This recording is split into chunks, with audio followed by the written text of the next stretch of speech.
નમસ્કાર મિત્રો, crack Gujarat police exam આયોજિત જીકે ટેસ્ટ સિરીઝમાં આપ સૌનું એકવાર ફરીથી હાર્દિક સ્વાગત છે। તો મિત્રો, આજે તમારી સમક્ષ 20 MCQ પૂછવામાં આવશે અને દરેક પ્રશ્નમાં 4 ઓપ્શન આપવામાં આવશે અને સાચો જવાબ પસંદ કરવા માટે તમને 5 સેકન્ડનો સમય પણ આપવામાં આવશે। આ ક્વિઝ કોન્સ્ટેબલ, એએસઆઈ, પીએસઆઈ અને ક્લાસ 3 ની દરેક એક્ઝામ માટે હેલ્પફુલ રહે છે અને મિત્રો, આ ક્વિઝમાં એક પ્રશ્ન એક્ઝામની દ્રષ્ટિએ ખૂબ જ મહત્વપૂર્ણ છે। તો આ વિડીયોને સ્કીપ ના કરતા અને આ વિડીયોને અંત સુધી નિહાળજો। તો મિત્રો, વિથઆઉટ વેસ્ટિંગ ટાઈમ આજના વિડીયોને આપણે શરૂ કરીએ। પહેલો પ્રશ્ન છે કે નીચેનામાંથી ગુજરાતનું સૌથી મોટું મત્સ્ય ઉદ્યોગ કેન્દ્ર ક્યાં આવેલું છે? ગુજરાતનું સૌથી મોટું મત્સ્ય ઉદ્યોગ કેન્દ્ર ક્યાં આવેલું છે?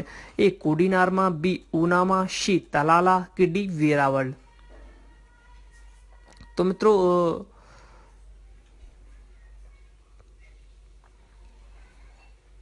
મિત્રો આન્સરમાં આવશે ઓપ્શન ડી વેરાવળ। વેરાવળની અંદર ગુજરાતનું સૌથી મોટું મત્સ્ય ઉદ્યોગ કેન્દ્ર આવેલું છે। વેરાવળની વાત કરીએ તો વેરાવળ જિલ્લા ગીર સોમનાથ જિલ્લાનું મુખ્ય મથક છે અને વેરાવળનું પ્રાચીન નામ વેરાકુલ કે વેરાકુંડ છે અને વેરાવળમાં શાર્ક ઓઇલ પ્લાન્ટ આવેલો છે અને ગુજરાતની સૌથી મોટું મત્સ્ય ઉદ્યોગ કેન્દ્ર પણ વેરાવળની અંદર આવેલ છે। એ આપણે વાત કરી લીધી છે। વાત વેરાવળની થઈ છે તો વેરાવળ એ મુખ્ય મથક કોનું છે? તો ગીર સોમનાથનું। તો ગીર સોમનાથની વાત કરી લઈએ કે ગીર સોમનાથ એ શૈવ પંથનું અત્યંત પુરાતન, સમૃદ્ધ અને મહત્વનું કેન્દ્ર છે। ભારતના 12 જ્યોતિર્લિંગોમાં સોમનાથ પ્રથમ જ્યોતિર્લિંગ ગણાય છે અને સોમનાથની સ્થાપના ચંદ્ર એ શાપ મુક્ત થવા માટે કરી હતી। એ આપણા પૌરાણિક શ્રુતિઓ અનુસાર સોમનાથની સ્થાપના કોણે કરી હતી? તો ચંદ્રે કરી હતી। કન્હૈયાલાલ મુનશીના પુસ્તક સોમનાથના મંદિર પુસ્તકમાં જણાવાયું છે કે આ મંદિર 7 વાર બંધાયું છે અને પ્રથમ ચંદ્રે રજતનું બંધાવ્યું હતું। પ્રથમ મંદિરે ચંદ્રે રજતનું બંધાવ્યું હતું, પછી શ્રી કૃષ્ણે સુખણનું બંધાવ્યું હતું અને પછી ભીમદેવ પહેલા તથા કુમારપાલે પથ્થરનું મંદિર બંધાવ્યું હતું।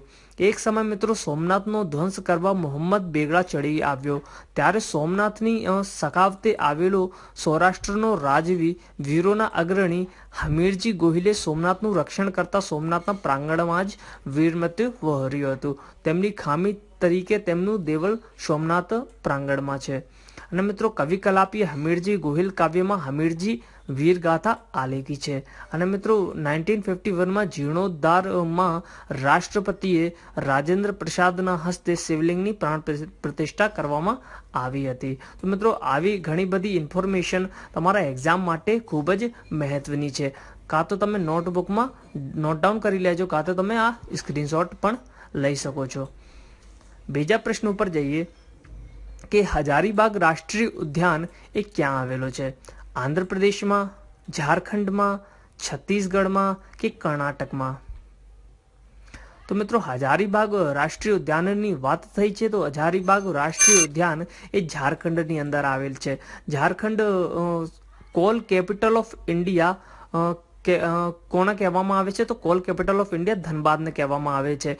ધનબાદ એ ક્યાં આવેલો છે? તો એ ઝારખંડની અંદર આવેલ છે। મુખ્યમંત્રી કોણ છે ઝારખંડના? તો હેમંત સોરેન। એ કયા પાર્ટીથી? તો ઝારખંડ મુક્તિ મોરચા પાર્ટીથી તેઓ જીત્યા હતા।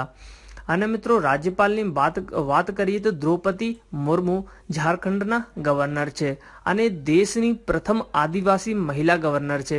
તો આ એક્ઝામની દ્રષ્ટિએ ખૂબ જ મહત્વનું ટોપિક બની જાય છે। અને રાજધાની ઝારખંડની કઈ છે? તો રાંચી છે। રાંચીમાં કયા ખેલાડીઓનું જન્મ થયું હતું? તો મહેન્દ્રસિંહ ધોનીનું જન્મ થયું હતું। અને રાષ્ટ્રીય પક્ષી ઝારખંડનું કયો છે? તો કોયલ। અને રાષ્ટ્રીય પશુ કયો છે? તો હાથી। ત્રીજા પ્રશ્ન જોઈએ કે કયા મુખ્યમંત્રીના કાળમાં તાપી નદીમાં પૂર આવ્યું હતું જેના લીધે સુરતમાં પ્લેગ ફાટી નીકળ્યા હતા? છબીલદાસ મહેતા, હિતેન્દ્રભાઈ દેસાઈ, શ્રી શંકરસિંહ વાઘેલા કે ડી અમરસિંહ ચૌધરી?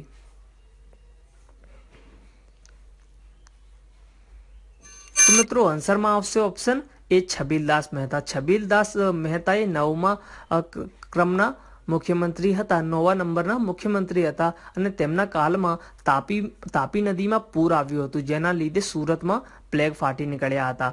આપણે વાત કરીએ છબીલદાસ મહેતાની તો એ ભાવનગર જિલ્લાના મહુવા તાલુકાના વતની હતા અને હિન્દ છોડો ચળવળમાં તેઓ ભાગ લીધા હતા।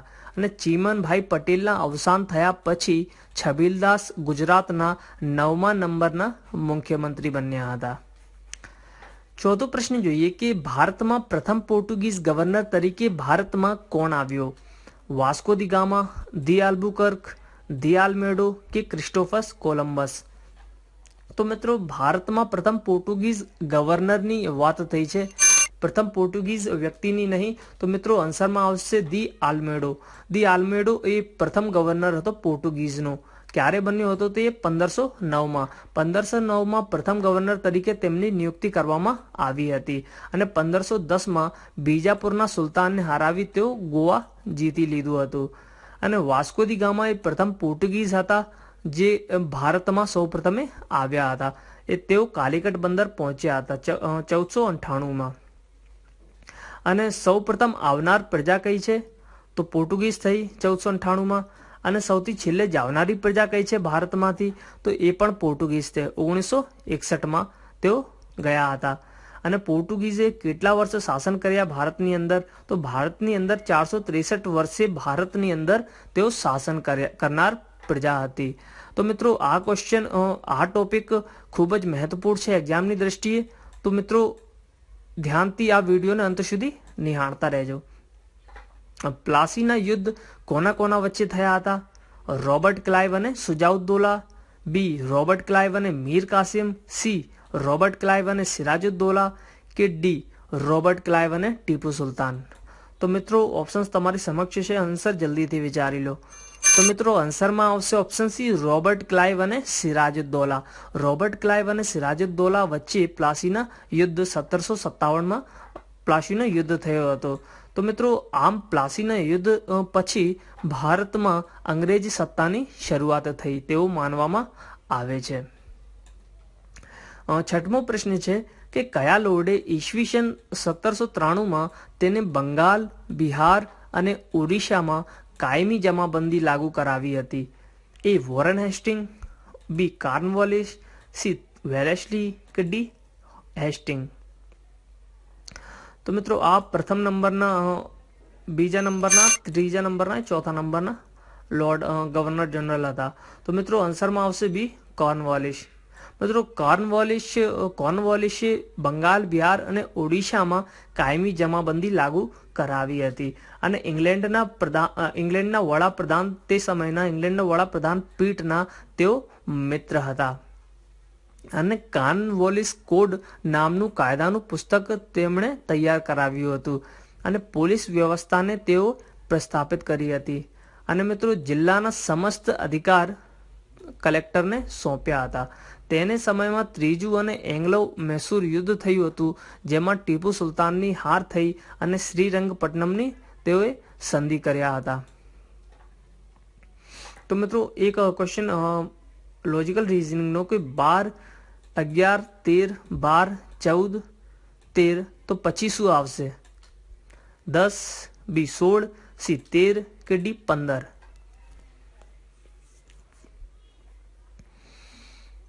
તો મિત્રો આન્સરમાં આવશે ઓપ્શન ડી 15. કઈ રીતે? તો એ પણ જોઈ લઈએ. 12 પછી શું આવે? 13, 13 પછી 14, 14 પછી 15. તો આન્સરમાં શું આવશે? 15. અને 15 પછી શું આવશે? તો 11, 12, 13 અને 14. 15 પછી 14 આવશે. તો આન્સરમાં શું આવશે? Answer D 15 is correct answer. Next પ્રશ્ન છે કે SCDTEF UGH WKL. તો આમાં શું આવશે? CMN, UGI, UJI, VIJ કે IGT?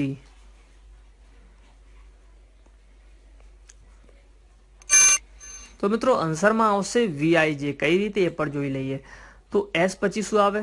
T, T પછી U અને U પછી V અને V પછી W. તો V કન્ફર્મ થઈ ગયા. અને CDEF GH તો પછી શું આવે? IJ, IJ પછી KL. તો VIJ option C is the correct answer. 9મો પ્રશ્ન જોઈએ કે શુક્રપિંડમાંથી કયો અંતઃસ્ત્રાવ નીકળે છે?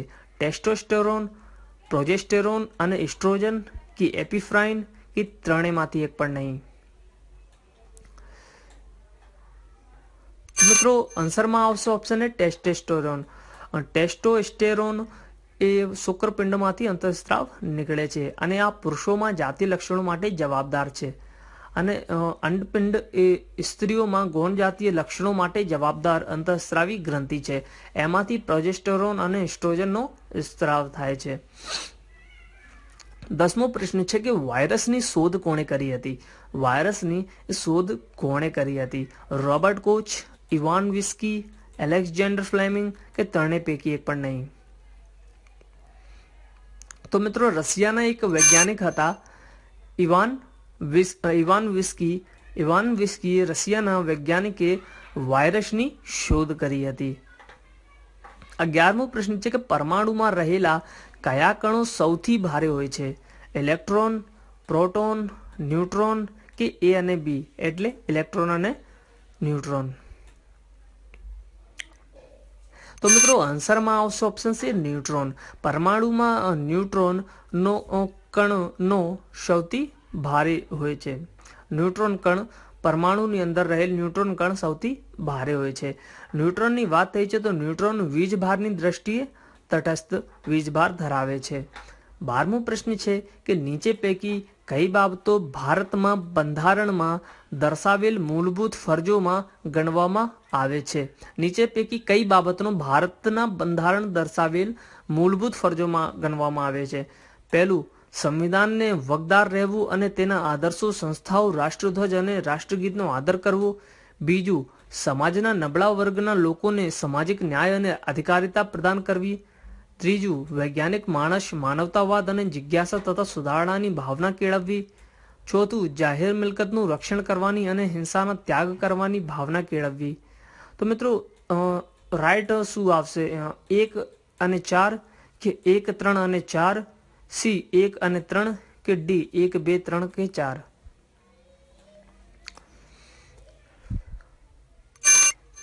તો મિત્રો આન્સરમાં આવશે 1, 3 અને 4.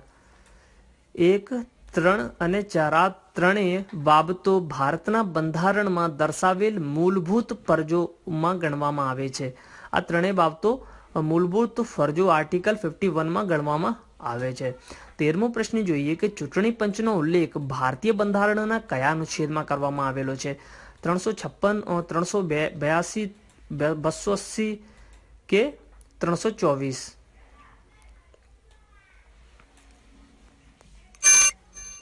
તો મિત્રો આન્સરમાં આવશે ઓપ્શન ડી 324. ચૂંટણી પંચનો ઉલ્લેખ ભારતીય બંધારણના 324 અનુચ્છેદની અંદર કરવામાં આવેલ છે. 14મો પ્રશ્ન છે કે ભારતની સંચિત નિધિમાંથી નિધિ ઉપાડવા માટે કોની મંજૂરી ફરજિયાત છે? ભારતની સંચિત નિધિમાંથી નિધિ ઉપાડવા માટે કોની મંજૂરી ફરજિયાત છે? રાષ્ટ્રપતિની, વડાપ્રધાનની, નાણામંત્રીની કે ભારતની સંસદની? તો મિત્રો ભારતની સંચિત નિધિમાંથી નિધિ ઉપાડવા માટે ભારતની સંસદની મંજૂરી એ ફરજિયાત છે. 15મા પ્રશ્ન જોઈએ કે બંધારણના શોષણ સામેના હક નીચેના પૈકી કઈ બાબતનો સમાવેશ થતો નથી? એ વેઠ પ્રથા નાબૂદી, બી ગેરકાયદેસર રીતે સ્ત્રીઓ અને બાળકોની હેરાફેરી, સી 14 વર્ષથી ઓછી ઉંમરના બાળકો પાસે મજૂરી કે ડી ખાણો તથા જોખમી ઉદ્યોગોમાં કિશોરોને નોકરીએ રાખવા?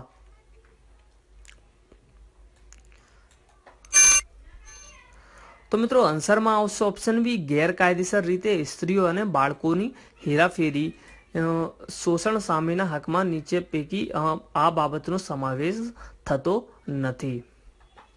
16મો પ્રશ્ન છે કે રમેશ એક વૃદ્ધ દાદાની જોવે છે જે રોડ ક્રોસ કરવા માંગે છે અને રમેશ તેની મદદ કરે છે.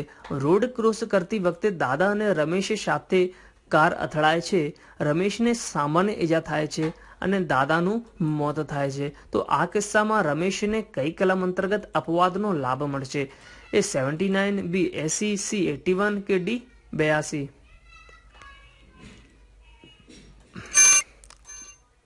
તો મિત્રો આન્સરમાં આવશે 80. આઈપીસી 80ની તેમને મદદ મળશે. 17મો પ્રશ્ન છે કે ઈજા કોને થઈ શકે છે? ઈજા એ કોને થઈ શકે છે? શરીરને, મનને, મિલકતને કે આપેલ તમામ?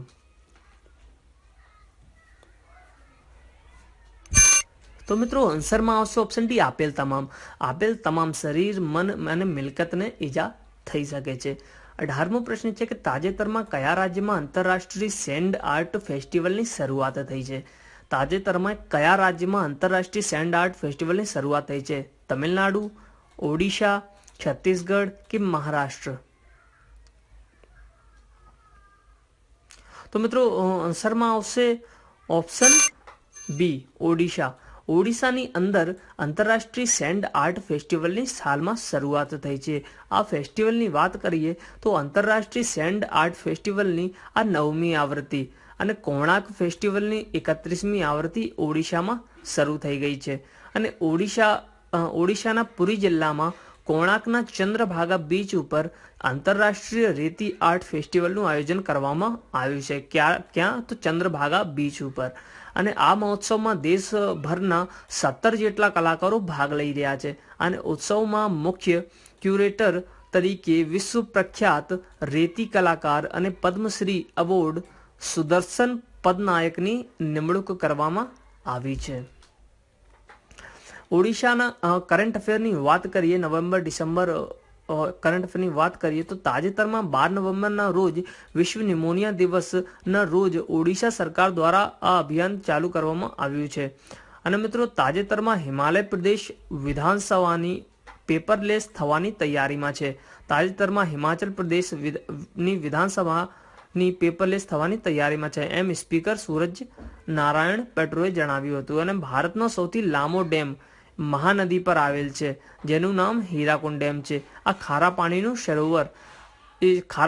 સરોવર ચિલ્કા પણ ઓડિશાની અંદર આવેલ છે. અને ઓડિશાના વિલર દ્વીપનું નામ બદલીને એપીજે અબ્દુલ કલામ દ્વીપ રાખવામાં આવ્યું છે.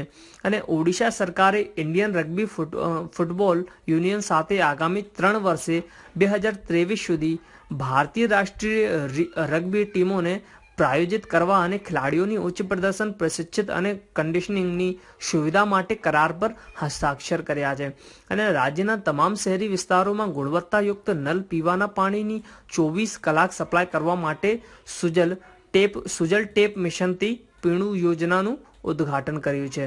તો મિત્રો 7 લાખ જમીન વગરના ખેડૂતોની લોન આપવા માટે બલરામ યોજના શરૂ કરી. ઓડિશાએ બલરામ યોજનાએ શરૂ કરી. અને રાજ્યના કિન્નરોને મધુબાબુ પેન્શન યોજનામાં સામેલ કરવામાં આવશે. અને ઓડિશાના મુખ્યમંત્રી નવીન પટનાયકે ગરિમા નામની નવી યોજના શરૂ કરી. અને તાજેતરમાં ભારત હિન્દ મહાસાગર ક્ષેત્રમાં સુનામી રેડીનો અમલ કરનાર પ્રથમ દેશ બન્યો છે. અને ઓડિશા તેના 2 ગામો ગંજામ જિલ્લાના વેકંત્રાપુર અને જગતસિંહપુર સાથેનું પ્રથમ રાજ્ય છે. તાજેતરમાં ઓડિશા રાજ્યના મંત્રીમંડળે બંદે ઉક્ત જનનીને ઓડિશાના રાજ્યગાનનો દરજ્જો આપ્યો છે. ગુજરાતનો રાજ્ય ગીત કયો છે? તો જય જય ગરવી ગુજરાત. ઓડિશામાં આવેલ કોણાર્કનું સૂર્ય મંદિરને સંપૂર્ણ રીતે સોલરાઇઝ કરવાની ઘોષણા કરી છે. 10 રૂપિયાની નવી નોટમાં કોણાર્કનું સૂર્ય મંદિરનું ચિત્ર પણ છે. અને આ એક્ઝામની દ્રષ્ટિએ ખૂબ જ મહત્વપૂર્ણ છે. અને ખેલો ઇન્ડિયા યુનિવર્સિટી ગેમ્સના પ્રથમ સંસ્કરણનું આયોજન ઓડિશાની રાજધાની ભુવનેશ્વરમાં કરવામાં આવ્યું હતું. અને ભુવનેશ્વર ભારતનું સ્પોર્ટ્સ કેપિટલ તરીકે પણ ઓળખાય છે. તો આટલી ઘણી બધી ઓડિશા રાજ્યની કરંટ અફેરની ન્યૂઝ છે. અને આ એક્ઝામની દ્રષ્ટિએ ખૂબ જ મહત્વપૂર્ણ છે. 19મો પ્રશ્ન છે કે તાજેતરમાં BRO ના ડાયરેક્ટર જનરલ તરીકે કોને નિમણૂક કરવામાં આવી છે? RKS ભદૌરિયા, કરમબીર સિંહ, બિપિન રાવત કે રાજીવ ચૌધરી? મિત્રો તાજેતરમાં BRO ના ડાયરેક્ટર જનરલ તરીકે રાજીવ ચૌધરીની નિમણૂક કરવામાં આવી છે. અને વાત કરીએ BROની તો લેફ્ટનન્ટ જનરલ ચૌધરીની બોર્ડર રોડ્સ ઓર્ગેનાઇઝેશન, BROનો ફૂલ ફોર્મ શું છે? તો બોર્ડર રોડ્સ ઓર્ગેનાઇઝેશન BROનું ફૂલ ફોર્મ છે. અને તેના 27માં ડાયરેક્ટર જનરલ તરીકે તેમની નિમણૂક કરવામાં આવી છે. અને મિત્રો તેમની નિમણૂક 1 ડિસેમ્બર 2020થી અમલમાં છે. Lieutenant general Chaudhary lieutenant general Harpal સિંહનું પદ સંભાળશે. કોણ? તો આ આપણા લેફ્ટનન્ટ ચૌધરી સાહેબ, જેમણે ભારતીય સૈન્યના નવા એન્જિનિયર ઇન ચીફ તરીકે નિયુક્ત કરવામાં આવ્યા છે. અને મિત્રો BRO ચીન અને પાકિસ્તાન સાથેના સીમાવાળા રસ્તાઓ સહિત તમામ સરહદ રસ્તાઓના નિર્માણ માટે જાળવણી માટે જવાબદાર છે. બોર્ડર રોડ્સ ઓર્ગેનાઇઝેશન BROનું ફૂલ ફોર્મ છે, તેમનું હેડક્વાર્ટર ન્યૂ દિલ્હીમાં આવેલ છે અને ડાયરેક્ટર જનરલ છે રાજીવ ચૌધરી. અને મોટો શું છે તો everything is achievable through hard work. Odisha સંસ્કૃતમાં વાત કરીએ તો શ્રમેણ સર્વમ સધ્યમ. સ્થાપના ક્યારે થઈ હતી તો 7 મઈ 1960ના રોજ તેમની સ્થાપના કરવામાં આવી હતી. 20મો પ્રશ્ન જે છે કે તાજેતરમાં કયા દેશના પૂર્વ વડાપ્રધાન ઝફર ઉલ્લાહ ખાન જમાલીનું નિધન થયું છે? અફઘાનિસ્તાન, પાકિસ્તાન, ભારત કે ઇરાક? આ ચારેમાંથી કયા દેશના પૂર્વ વડાપ્રધાન ઝફર ઉલ્લાહ ખાનનું નિધન થયું છે? તો મિત્રો આન્સરમાં આવશે ઓપ્શન બી, પાકિસ્તાન. પાકિસ્તાનના 15મા વડાપ્રધાન ઝફર ઉલ્લાહ ખાન જમાલીનું નિધન થયું છે અને તેમણે નવેમ્બર 2002 થી જૂન 2004 સુધી 1 વર્ષ 7 મહિના અને 3 દિવસના સમયગાળા દરમિયાન વડાપ્રધાન તરીકે તેમણે ફરજ આપી હતી. તે બલુચિસ્તાનના વડાપ્રધાન બનનાર પહેલા રાજનેતા હતા અને ભૂતપૂર્વ સૈન્ય સરમુખ્તિયાર પરવેઝ મુશર્રફ જ્યારે દેશના રાષ્ટ્રપતિ હતા ત્યારે જમાલીએ દેશની સેવા કરી હતી.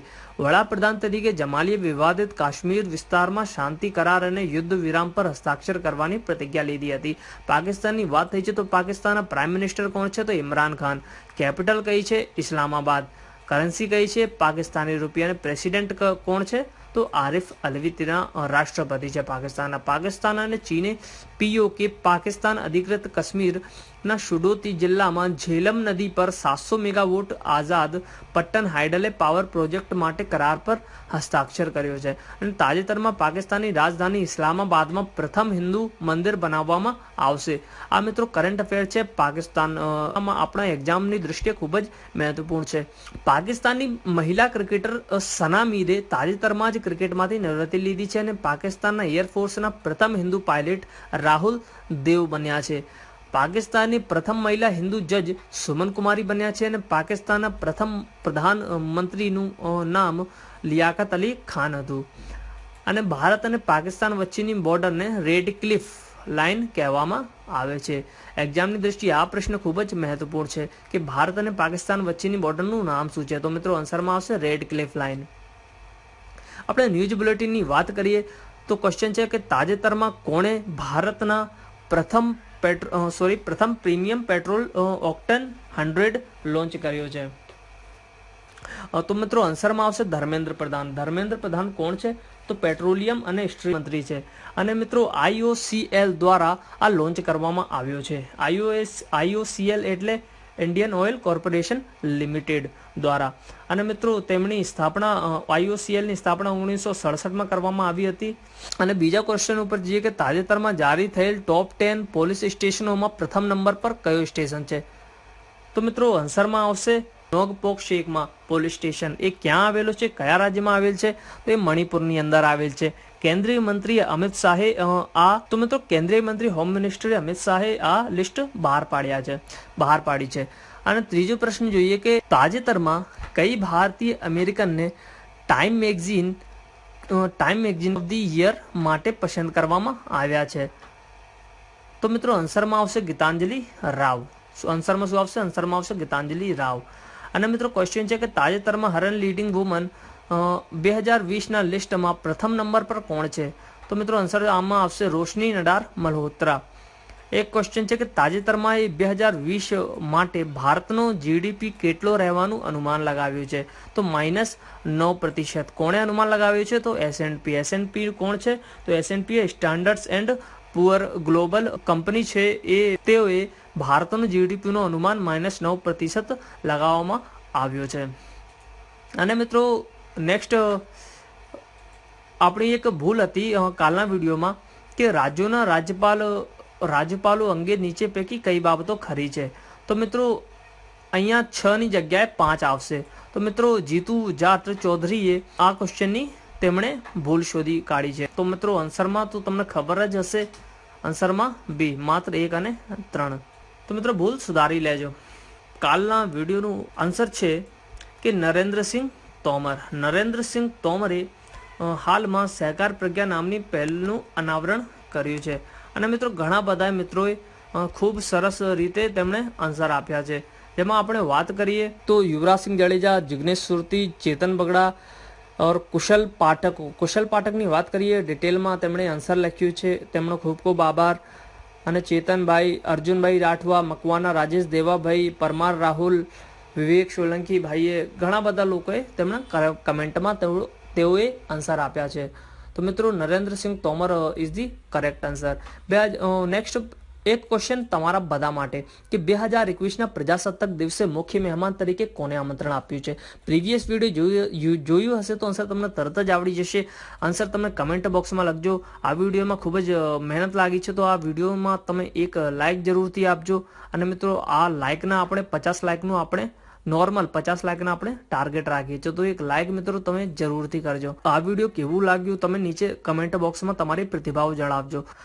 તમે મિત્રો ચેનલમાં હજુ પણ નવા છો તો ચેનલને સબસ્ક્રાઇબ કરી લેજો અને બાજુમાં આવતા બેલ આઇકનને પ્રેસ કરી દેજો, જેથી તમને અમારા આવનારા વિડીયોની નોટિફિકેશન સૌથી પહેલા મળે. તો મિત્રો ફરી એક નવા વિડીયો સાથે મળીશું. જય હિન્દ, વંદે માતરમ.